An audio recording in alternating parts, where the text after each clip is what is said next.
రాజేష్ చెప్పాలి, నాగలక్ష్మి చెప్పాలి, కోటేశ్వరి చెప్పాలి, హరిబాబుది కూడా ఒక పాట ఉంది, ప్రసాద్ది ఉంది. కృష్ణ ఈరోజు పత్రికలు వివరిస్తాను అన్నాడని పాపం అందరినీ ఆపేశాను. మంచి మనసుతో అందరూ ఆగినందుకు ముందు ధన్యవాదాలు తెలియజేస్తున్నాను. ఎవరైతే ఈరోజు ఆగారో వాళ్ళు 5వ ఆదివారం ఆగారండి 6 పాఠాలు. ఆ రోజు వాడేసుకోండి. మీరు కానీ చెప్పకపోతే నేను చెప్తాను. పత్రికలు అయిపోయినాయి కదా అనుకుంటే మనోడు ఏమంటున్నాడు, ఆ పత్రిక ఈ పత్రిక వ్యత్యాసాలు చెప్తానంట. ఉన్నాడు మన అదృష్టం. గంట పాఠాన్ని ఒక 5 నిమిషాలు ముగించేస్తాను. హృదయం ఎక్కడున్నది? అది ఆత్మకు సంబంధించిన అవయవం. హృదయం ఎక్కడుంది? మర్చిపోయారా? హృదయం అనేది ఆత్మకు సంబంధించిన అవయవము. ఇది మన శరీరంలో ఆత్మ ఉంది. ఆ ఆత్మలో శరీరానికి గుండె ఎలాగో ఆత్మకు కూడా హృదయం అలాంటిది. హృదయం ఎక్కడున్నది అంటే స్కాన్ చేసి ఎవరం కూడా కనిపెట్టలేము. ఆ రోజు నేను సారాంశంగా 2 ముక్కలు ఏం చెప్పానంటే, మన నోరు మాట్లాడే మాట గుండెలోంచి కాదు, ఊపిరితిత్తులోంచి కాదు, కిడ్నీలోంచి కాదు, మానవ అవయవాల్లో ఏ అవయవంలోంచి కాదు వచ్చేది మాట, హృదయంలోంచి, ఆత్మలో ఉన్న హృదయంలో నుంచి మాట వస్తుంది. హృదయం ఎక్కడుందంటే నేను మాట్లాడే మాట హృదయంలోంచి వస్తుంది. ప్లస్ మనం నీ ధనం ఎక్కడ ఉండునో నీ హృదయం అక్కడ ఉండు. నువ్వు దేన్ని ఇష్టంగా ప్రేమిస్తావు దాని చుట్టూ తిరుగుతూ ఉంటుంది, నీలోనూ ఉంటుంది. ఉదాహరణకి ఇప్పుడు మనం ఇంటికి వెళ్ళి పడుకున్నాం, చేలో పంట ఉందండి, నువ్వు ఇక్కడే ఉంటావు కానీ నీ హృదయం అక్కడ ఉంటుంది. మీ అమ్మకో నాన్నకో బాగోలా, నువ్వు ఇంట్లో పడుకున్నావు, వాళ్ళు హైదరాబాద్లో ఉన్నారనుకున్నావు, ఇక్కడ నువ్వు పడుకున్న హృదయం హైదరాబాద్ వెళ్ళిపోద్ది. ఓకేనా? అదంతా మనం తర్వాత పాటలో చూద్దాం. నేనేం చెప్పానంటే హృదయంలో 4 భాగాలు ఉంటాయని చెప్పాను. ఏంటి ఆ భాగాలు చెప్పగలరా? అంటే 5 మినిట్స్లో చేసేస్తానండి. 4 భాగాలు. మొదటి భాగం, మొదటిది హృదయంలో 4 భాగాలు ఉంటాయి. చిత్తము లేదా మన ఇష్టాలు ఉంటాయి. రెండోది మన ఆలోచనలు ఉంటాయి. మూడోది మన బుద్ధి, జ్ఞానము, తెలివితేటలు ఉంటాయి. 4వది ఆలోచనలు ఉంటాయి. ఆ రోజు చెప్పాను మీకు. మనస్సాక్షి ఉంటుంది 4వది. మళ్ళొకసారి చెప్తా. హృదయంలో 4 భాగాలు ఉంటాయి. మొదటిది మన ఇష్టము లేదా మన చిత్తము. రెండోది మన అటు ఇటు మార్చుకొచ్చేవి మన ఆలోచనలు. మూడోది మన తెలివితేటలు. 4వది మనస్సాక్షి. మరి నేను చెప్పేసాను మీకు బైబిల్ ఆధారాలు ఏం చూపించాలి? ఆ రోజు చూపించానా? ఉన్నాయని చెప్పేసి వెళ్ళిపోయాం, అంత టైం అయిపోయిందని. ఈరోజు చూపించేస్తాను. ఆత్మరూపంలో దేవుడు ఉన్నాడు. దేవుడికి ఏ అవయవాలు అయితే ఉంటాయో దేవుని ఆత్మలో భాగమైన మనకు కూడా అవయవాలు ఉంటాయి. ఆత్మకు ఉన్న అవయవం హృదయం అని చెప్పడానికి బైబిల్ ఆధారం మీకు ఆదికాండం 6వ అధ్యాయం. గుర్తుంచుకోండి. ఆత్మకు సంబంధించిన అవయవం హృదయం అని చెప్పడానికి బైబిల్ ఆధారం ఏంటి? ఆదికాండం 6వ అధ్యాయం. దేవుడు హృదయములో నొచ్చుకొనేను. దేవుడు ఆత్మరూపంలో ఉన్నాడు కాబట్టి దేవుడికి ఏముంది? హృదయం ఉంది. హృదయంలో ఆయన ఏమయ్యాడంటే నొచ్చుకున్నాడు. హార్ట్ అటాక్ కాదండి అది. చాలామంది హార్ట్ అటాక్ అని చెప్తున్నారు. హృదయంలో ఇప్పుడు చెప్పండి, హృదయం ఎవరికి ఉంది? ఆత్మకు ఉంది. ఆత్మకు సంబంధించిన అవయవం. ఓకే, ఈ ఆత్మకు సంబంధించిన హృదయంలో 4 భాగాలు మీకు బైబిల్లో చూపించేస్తాను, ఒక్కొక్క రెఫరెన్స్. ఓకేనా? మొదటిది ఏమని చెప్పాను మీకు? మొదటి భాగం ఇష్టము లేదా చిత్తము. ఇష్టము లేదా చిత్తము. ఆత్మరూపంలో ఉన్న దేవునికి సామెతల గ్రంథం 21వ అధ్యాయం 3వ వచనంలో బలులు నర్పించుట కంటే నీతి న్యాయములు అనుసరించుటే నాకు ఇష్టము. అంటే దేవుడికి ఇష్టము ఉంది అంటే హృదయంలో ఒక భాగంలో ఇష్టం అనేది ఉందని అర్థమవుతుంది. అలాగే క్రీస్తు కూడా ఇష్టం ఉంది. మనకు కూడా చాలా ఇష్టాలు ఉంటాయి. ఫిలిప్పీ పత్రిక 4వ అధ్యాయం 18వ వచనంలో చివరి మాటలో ఉంటుంది, ఇవి దేవునికి ఇష్టములను పవిత్రములైన యాగములై ఉన్నవని కూడా ఉంటుంది. ఇది మరి హృదయంలో ఉంది అని చెప్పడానికి మీకు ఒక రెఫరెన్స్ ప్రసంగి గ్రంథం 11వ అధ్యాయం 9వ వచనం. హృదయంలో మొదటి భాగమైన మన చిత్తము లేదా మన ఇష్టము. యవ్వనుడా నీ యవ్వనమందు సంతోషపడుము, నీ యవ్వన కాలమందు నీ హృదయము సంతుష్టిగా ఉండనిమ్ము. ఎక్కడ వచ్చిందండి ఇది? హృదయము సంతుష్టి. ఇష్టి అంటే ఇష్టము, సంతుష్టిగా ఉండనిమ్ము. ఏది? హృదయము. హృదయంలో ఒక భాగం ఏంటి? ఇష్టము, చిత్తము. రైట్, చదువు.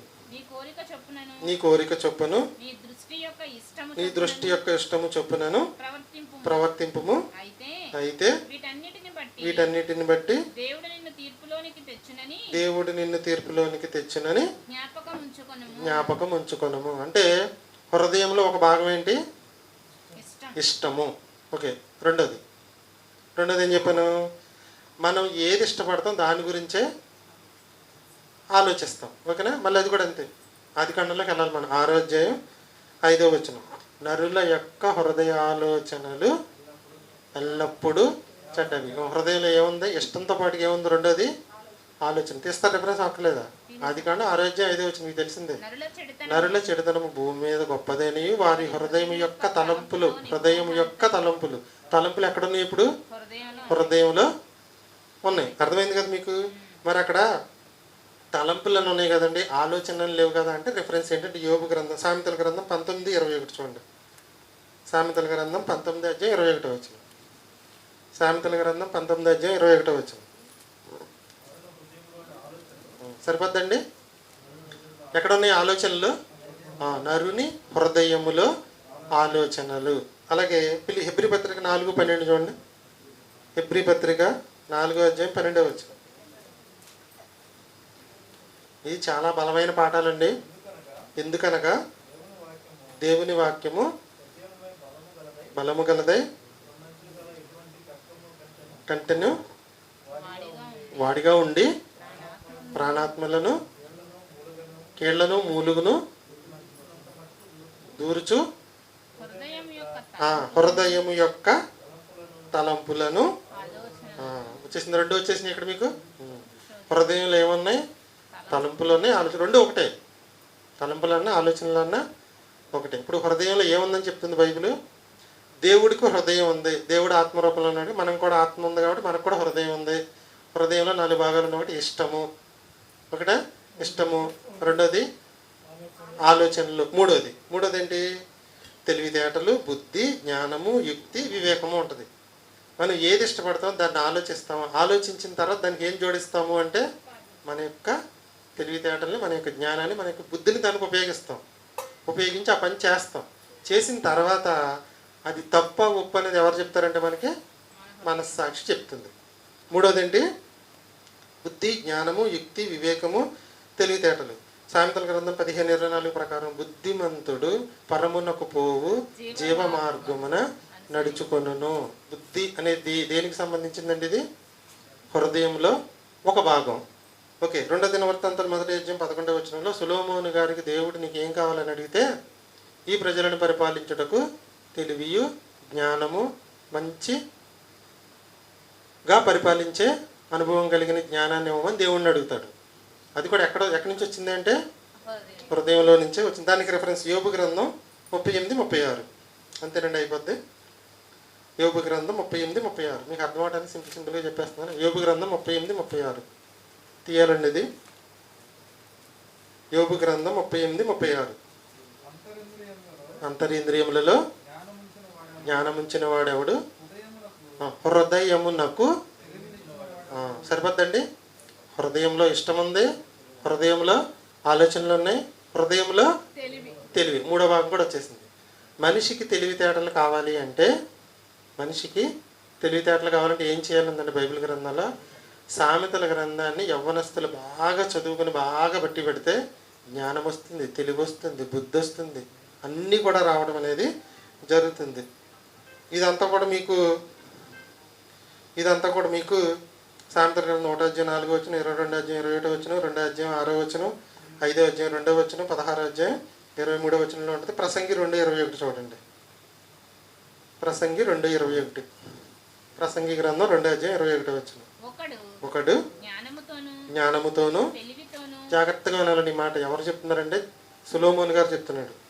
ఒకడు జ్ఞానముతోను కూడా సరే తెలివితోను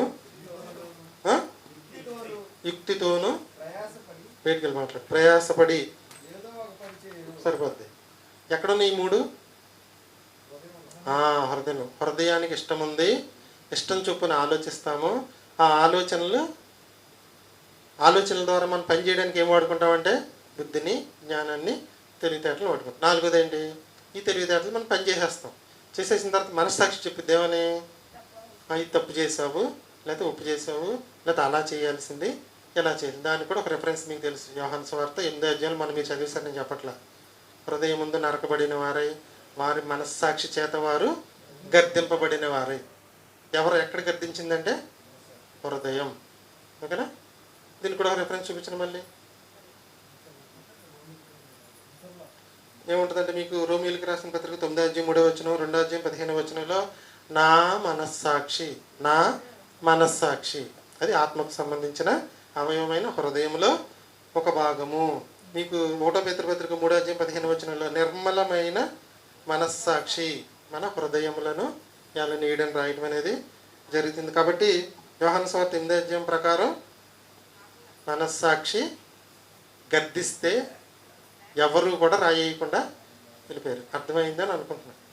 మీకు చెప్పాలంటే గంట టైం పడుతుంది, సింపుల్గా చెప్పేశాను. మనిషి హృదయంలో ఎన్ని భాగాలు ఉన్నాయి? ఏమైంది?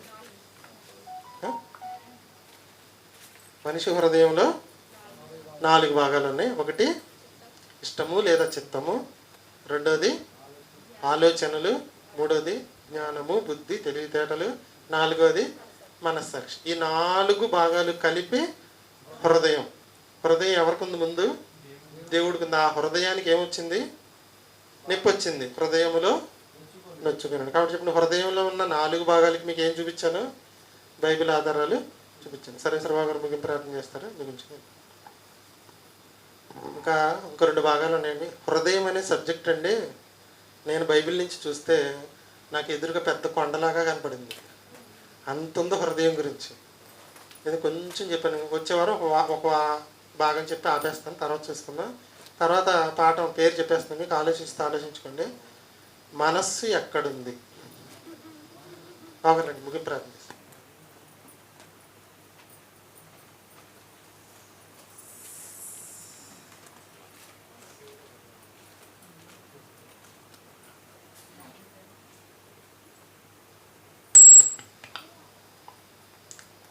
ఆఖరిగా ప్రార్థన చేసుకుందామండి.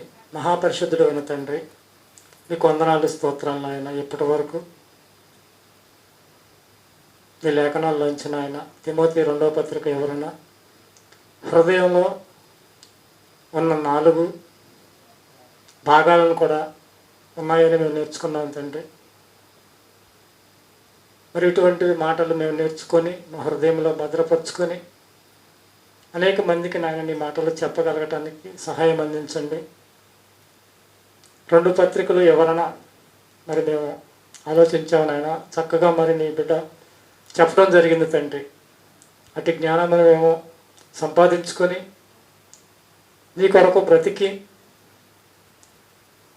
మేమందరం కూడా నాయన పరలోకం చేరాలని ఈ మార్గాన్ని, యథార్థమైన మార్గం, సత్యమైన మార్గం, పరలోకం చేరాలంటే వేరే మార్గం అనేది లేదు కనుక తండ్రి నీవే మార్గం. యేసుక్రీస్తు వారు మాట్లాడినట్లుగా నేనే సత్యమును జీవమును మార్గమునై ఉన్నాను, నా ద్వారా తప్ప అని నీ కుమారుడు యేసుక్రీస్తు వారు మాట్లాడినట్లుగా ఈ మార్గంలో ఉన్న యథార్థమైన విషయాలన్నీ మేము గ్రహించి నీ కొరకు మేమందరం బ్రతకాలి. బ్రతికి పరలోకం చేరే భాగ్యము ఇక్కడున్న ప్రతి ఒక్కరికి దయచేయమని యేసుక్రీస్తు వారి శ్రేష్టమైన నామములో ఈ ప్రార్థన మనవులు మీకు సమర్పించుకుంటున్నాము తండ్రి. ఆమేన్.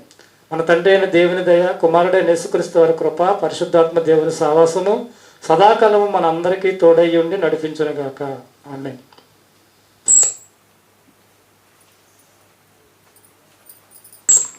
వచ్చే వారం టైం టేబుల్ ఒకసారి చూసుకోండి.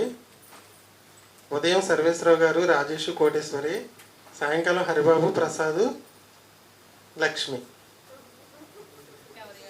ఎవరి వాళ్ళు చెప్పేస్తే మీరు ఎవరైనా మిస్ అయితే కృష్ణ చెప్తాడు, లేదంటే 5వ వారం చెప్తాడు. Okay, very good.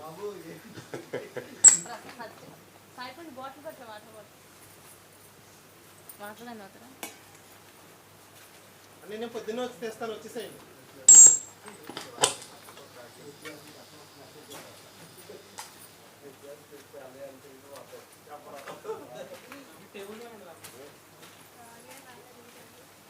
పట్టుకొచ్చి హ్యాండ్ ఇచ్చేసి ఈయన నేను పట్టుకోవచ్చు బాగుంటుంది.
మన వాళ్ళకి తడిసిపోయి కాలిపోవటం ఏదో జరిగింది.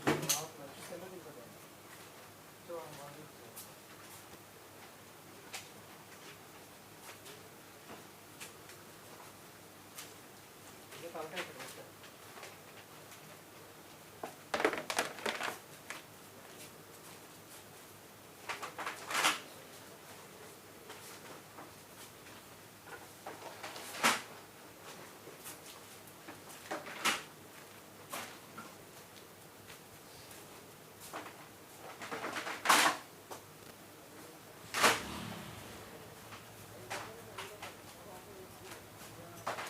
టైం తప్పు కృష్ణారాయ ఎప్పటికి 9 అయిపోయింది. మార్చి జనాలు ఇబ్బంది టైం కరెక్ట్ చేస్తుంది. ఓకే ఓకే 10 నిమిషాలు స్లోగా ఉంది కదా. 9:20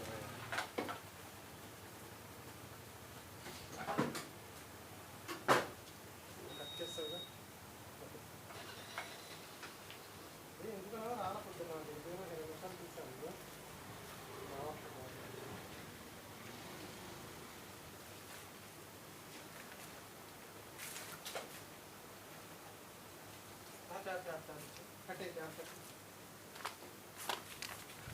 కట్టలేదా?